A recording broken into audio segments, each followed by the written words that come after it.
주님께서 여러분과 함께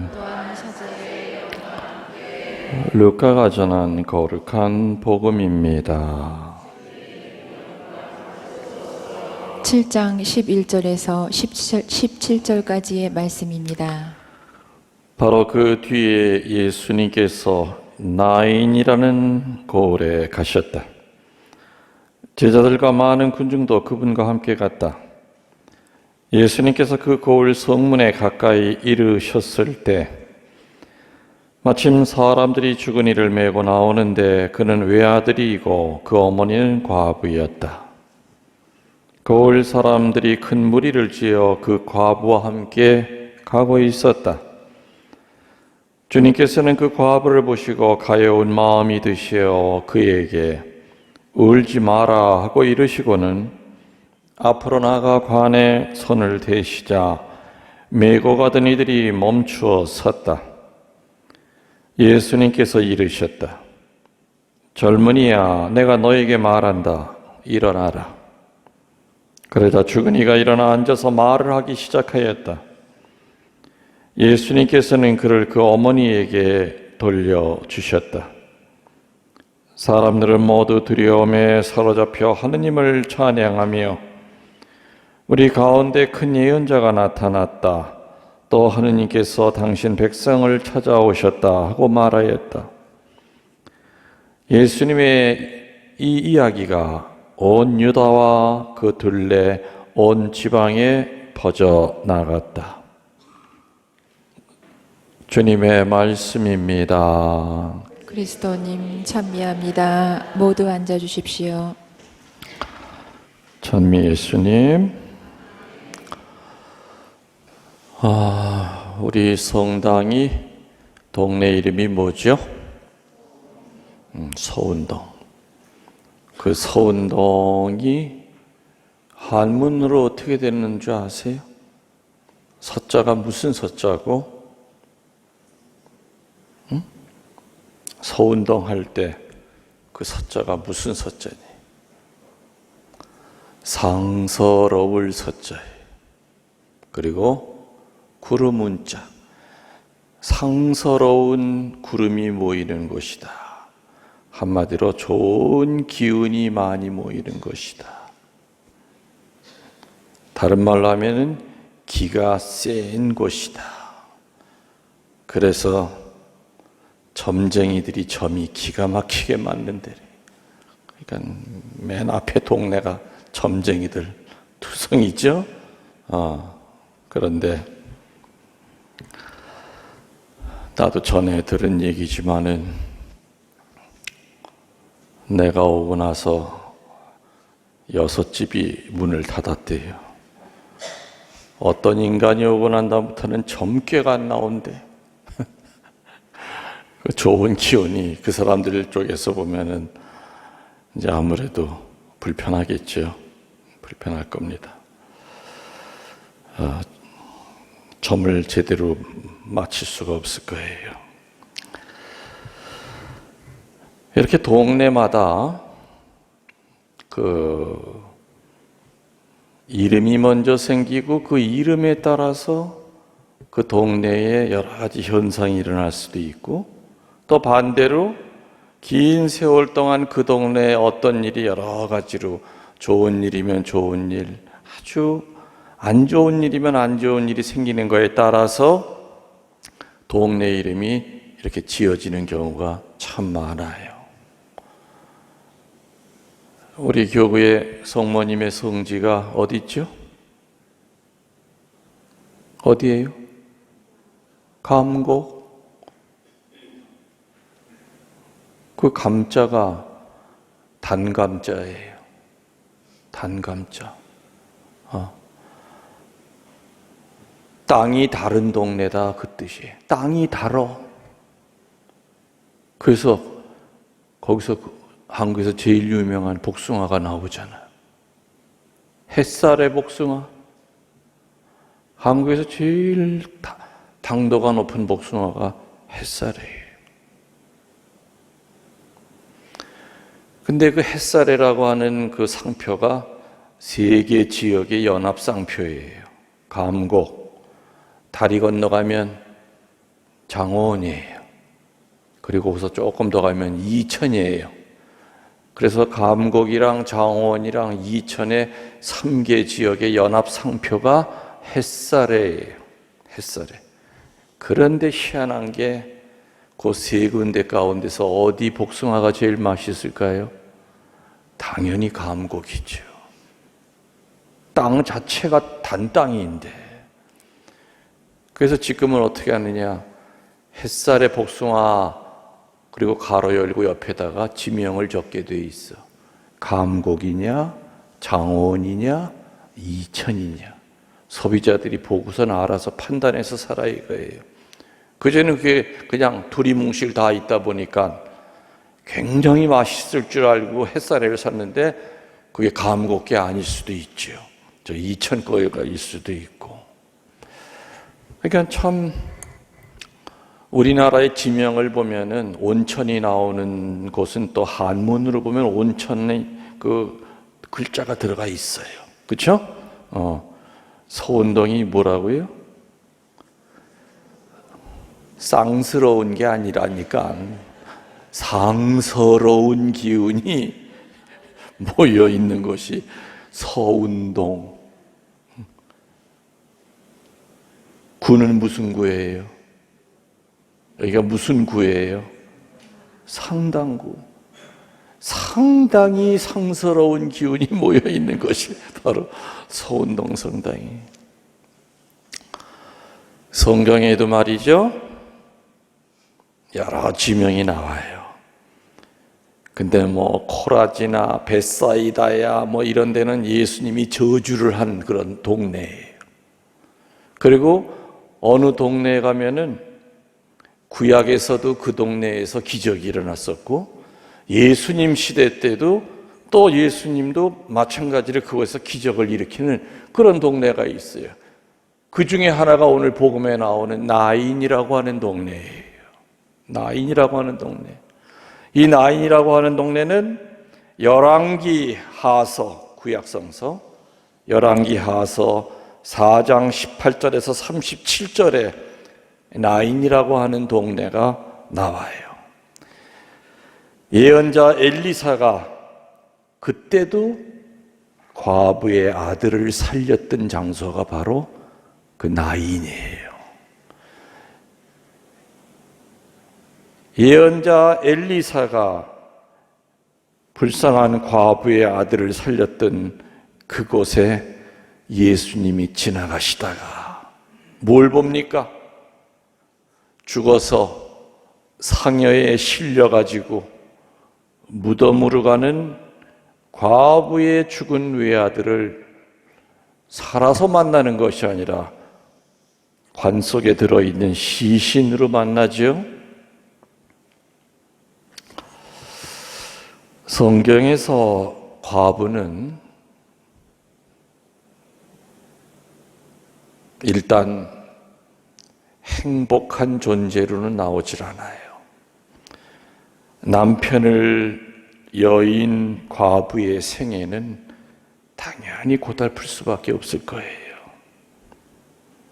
그리고 여자의 몸으로 또 그 많은 남자의 유혹을 이겨내면서 하나밖에 없는 아들을 키웠을 겁니다. 세상에 의지하고 마음을 둔 그 아들이 어떻게 된 겁니까? 죽었어요. 그래서 우리 옛말에 그런 말도 있죠. 남편 복 없는 여자가 자식 복도 없다. 일찍이 남편을 여의고 그야말로 오로지 아들 하나 바라보면서 아들을 키우고 살았는데 그 아들이 젊은 나이에 죽은 거예요. 그러니 얼마나 박복한 여인이었겠습니까? 근데 예수님은 이 여인을 만난 적도 없어요.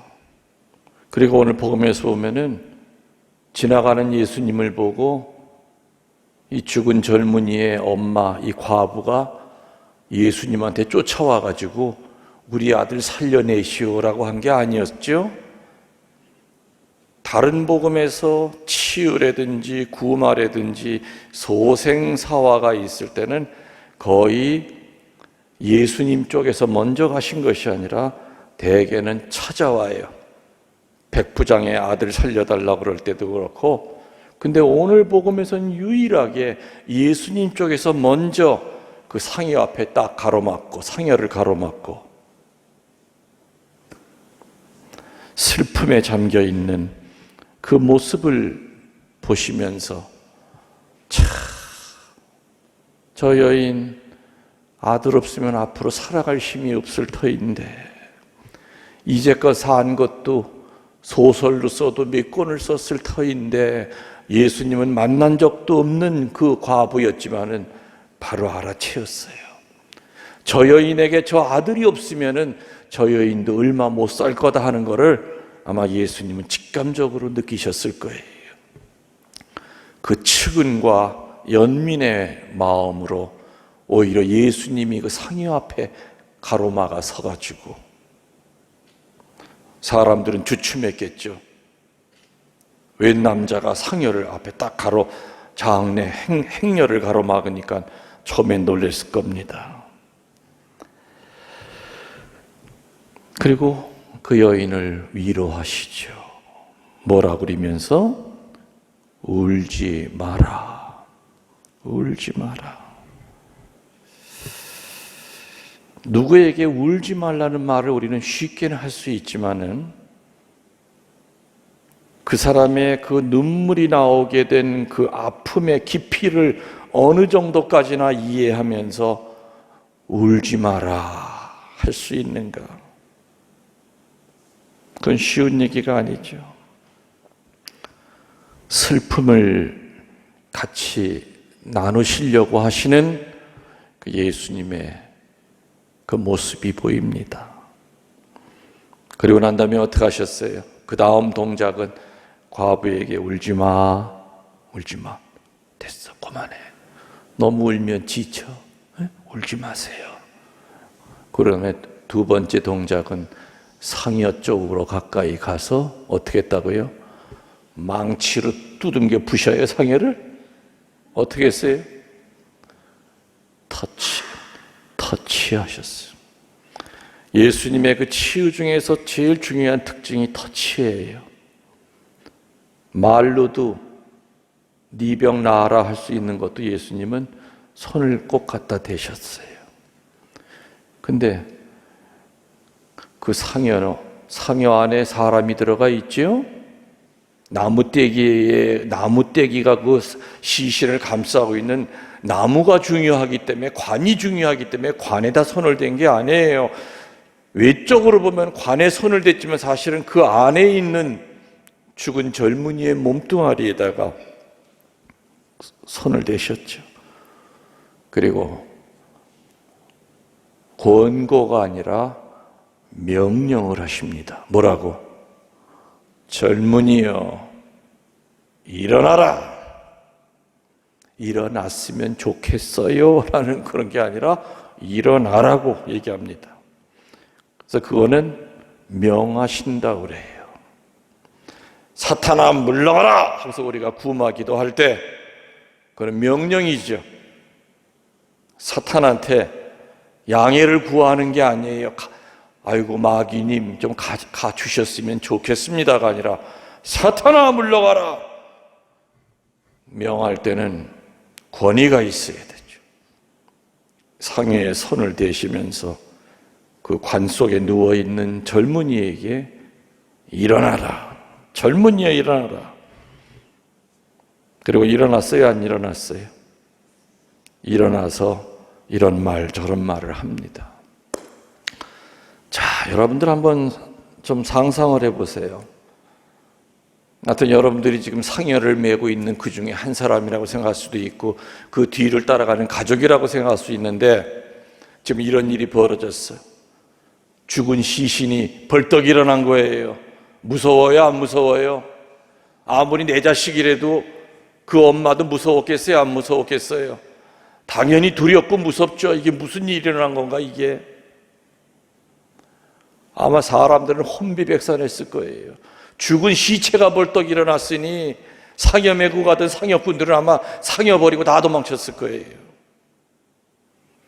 그리고 아마 그 자리에는 예수님과 예수님의 제자들과 그리고 살아난 젊은이와 넋이 빠진 엄마만 그 자리에 있었겠죠.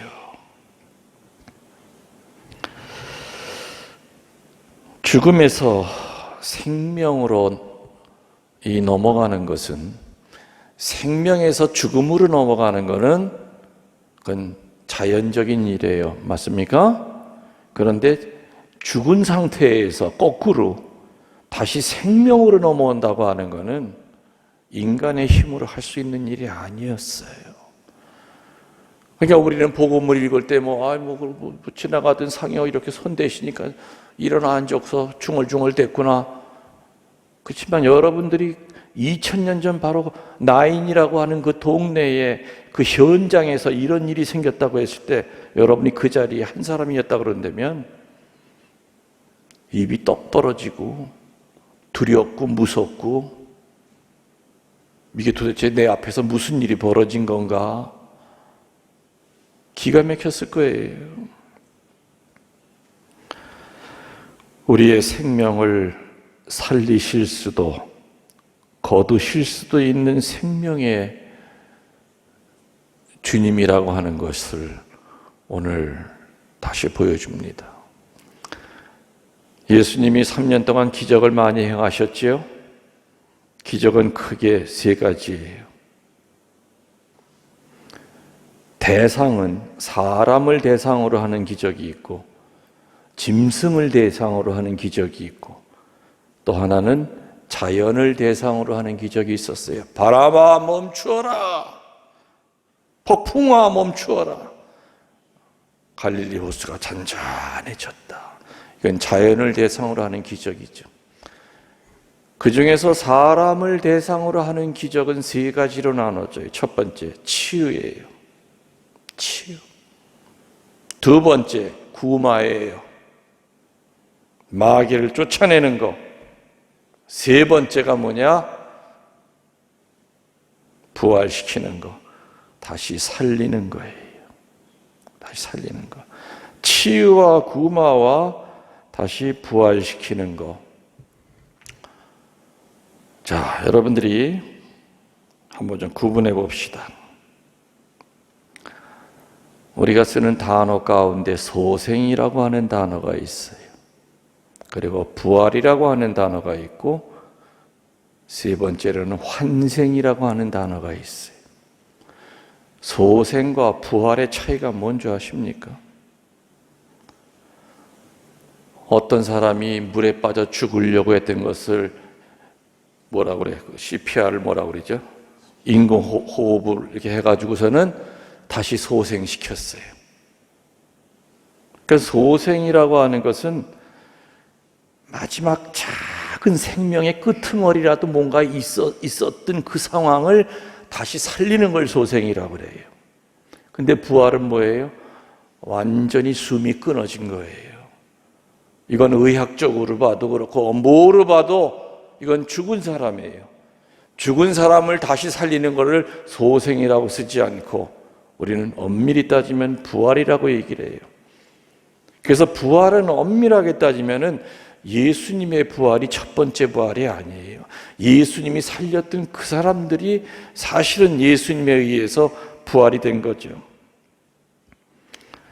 그런데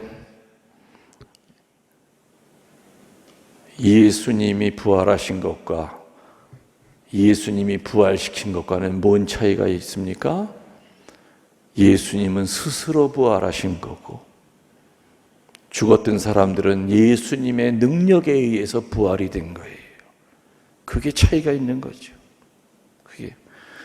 그리고 불교에서 얘기하는 윤회라고 하는 건 뭐예요?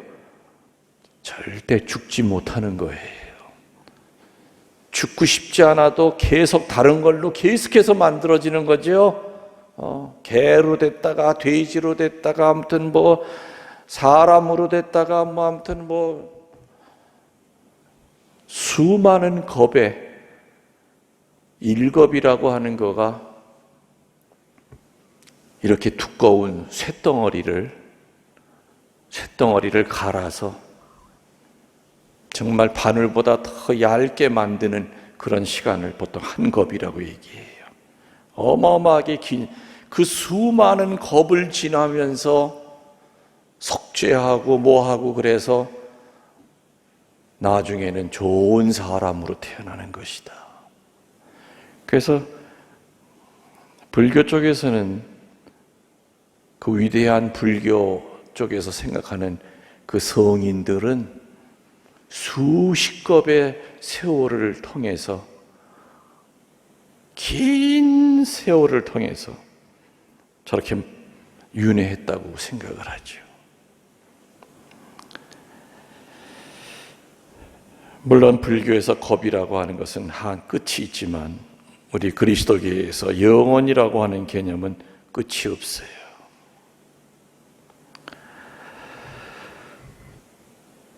오늘 예수님이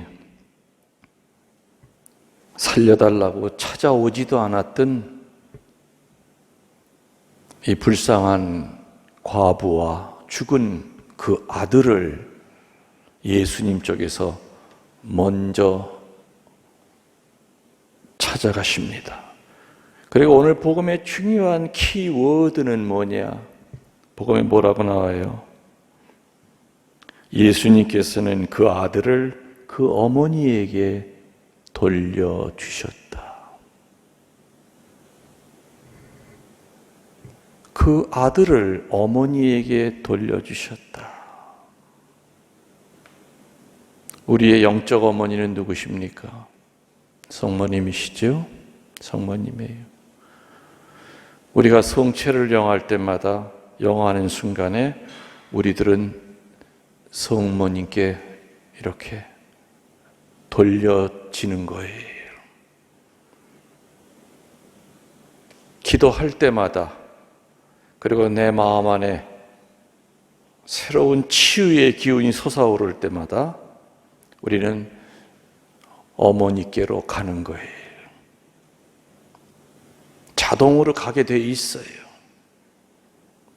예수님의 손에 의하여 치유받은 자는, 부활된 자는, 구마가 된 자는 자동으로 그냥 그 자리에 서 있는 것이 아니라 누구에게로 간다고요? 성모님에게로 가게끔 돼 있어요. 이게 신비예요. 그래서 예수님과 성모님과 우리는 끊을래야 끊을 수가 없는, 이 세상 어떤 무기 가지고도 끊어낼 수 없는 깊은 영적인 유대에 연결이 되어 있다. 유대 관계로 되어 있다는 것이죠.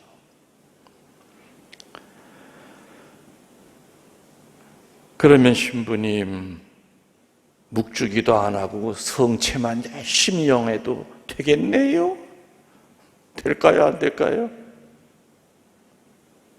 성체 영하면 자동으로 성모님한테 우리가 이렇게 들어올려진다며요. 묵주기도 하라고 하는 것은 성모님의 메시지죠.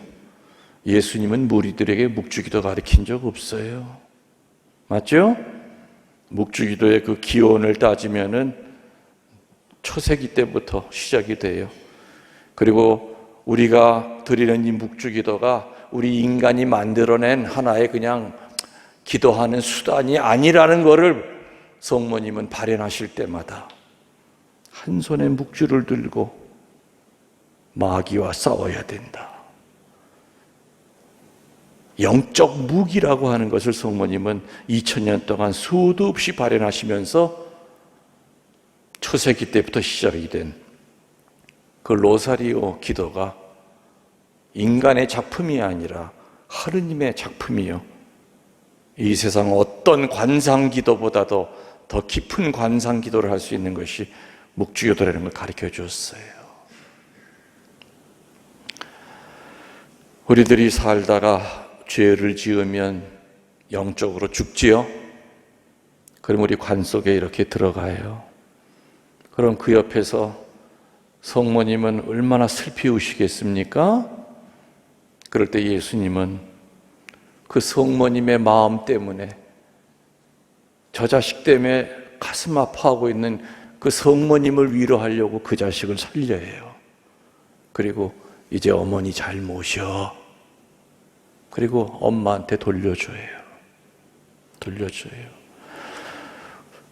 오늘 부활한 이 젊은이는 우리 각자일지도 몰라요. 살아가면서 영적으로 죽고, 죄 때문에 죽고, 분노 때문에 시체처럼 살고, 내가 내 자신을 봐도 시체같이 그렇게 살 때 우리는 숨만 쉴 뿐이지 그냥 송장이에요. 그 옆에서 눈 뜨지 못하고 죽어 있는 그 자식을 보고 깊은 한탄을 하고 계시는 성모 어머니, 그리고 그 어머니의 슬픔을 절대로 볼 수가 없는 효자이신 예수님, 그 예수님이 아들을 살린 것은 아들 때문이 아니에요. 누구 때문에? 엄마한테 돌려주었다. 엄마한테. 그래서 우리들은 오늘 복음을 통해서 내가 영적으로 죽어서 산송장처럼 살 때, 그때 성모님은 깊은 탄식을 하시면서 울고 계실 것이요, 또 예수님은 우리가 우리 힘으로는 아무것도 할 수가 없어요. 이미 온몸은 꽁꽁 묶여 있고 딱딱한 관 속에서 무덤에 들어갈 것만 기다리고 있는 우리들은 우리 쪽에서 할 수 있는 건 아무것도 없는 상태일지라 하더라도 예수님은 우리가 지은 죄를 보고 우리를 부활시키시는 것이 아니라 성모님을 보시면서 우리를 새롭게 부활시킨다는 거, 우리들이 깊은 묵상으로 받아들이도록 합시다.